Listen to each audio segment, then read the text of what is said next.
Halo, Assalamualaikum warahmatullahi wabarakatuh. Pada video kali ini, kami akan menjelaskan hasil diskusi kami terkait aspek menerapkan pada topik 3 ruang kolaborasi mata kuliah perancangan dan pengembangan kurikulum. Kelompok kami terdiri dari 5 anggota. Yang pertama, Septiana Nurlaili. Yang kedua, Yusela Mayasari Biru Sembiring. Ketiga, Kunti Zulfa. Keempat, Kusnul Wahyunintias. Dan yang terakhir, Naimul Jannah. Pengertian UPD. Mari kita mengingat kembali mengenai pengertian UPD.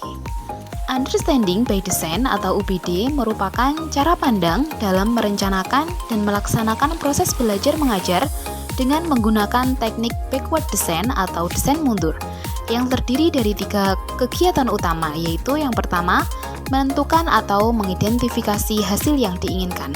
Yang kedua, menetapkan bukti atau indikator untuk mencapai hasil tersebut. Dan yang terakhir, merancang pengalaman belajar. Dalam pendidikan, setelah melakukan pembelajaran, diharapkan peserta didik memiliki capaian belajar, yaitu kemampuan dan pemahaman baru.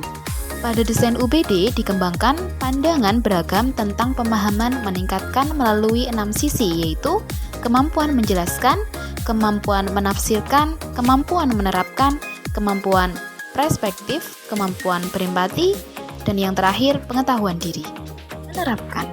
Dari kata menerapkan merupakan implementasi atau penerapan yang bermuara pada aktivitas, aksi, tindakan, atau adanya mekanisme suatu sistem. Implementasi bukan hanya sekedar aktivitas, akan tetapi suatu kegiatan yang terencana untuk mencapai tujuan kegiatan. Kemampuan menerapkan. Kemampuan menerapkan perlu dipelajari oleh peserta didik karena sangat dibutuhkan sebagai bekal keterampilan yang nantinya digunakan di masa depan untuk menghadapi perubahan zaman.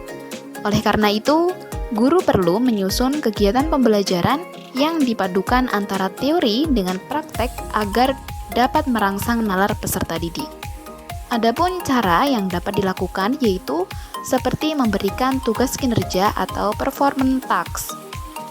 Siswa dikatakan telah memahami masalah belajar yaitu dengan cara mengukur pemahaman siswa terhadap materi yang sudah dipelajari. Kemudian, siswa diajak untuk mencari contoh lainnya. Dengan adanya contoh dan penerapan yang dilakukan siswa, maka dapat dikatakan siswa sudah paham dengan konsep yang dipelajari. Salah satu contoh yang menunjukkan bahwa siswa telah paham dan menerapkan konsep yang dipelajari. Pendidikan Pancasila. Tujuan pendidikan Pancasila adalah untuk membentuk manusia Indonesia yang memiliki sikap, pemikiran, dan tindakan yang selaras dengan nilai-nilai Pancasila. Selain itu, dengan pendidikan Pancasila membentuk peserta didik yang paham akan hak dan kewajibannya sebagai warga negara serta memiliki rasa cinta dan nasionalisme terhadap negara Indonesia. Maka penting bagi peserta didik untuk menerapkan dan mengaplikasikan nilai-nilai Pancasila yang dipelajari dalam kehidupan sehari-hari. Sebagai contoh, pengamalan nilai-nilai Pancasila di lingkungan sekolah. Yang pertama,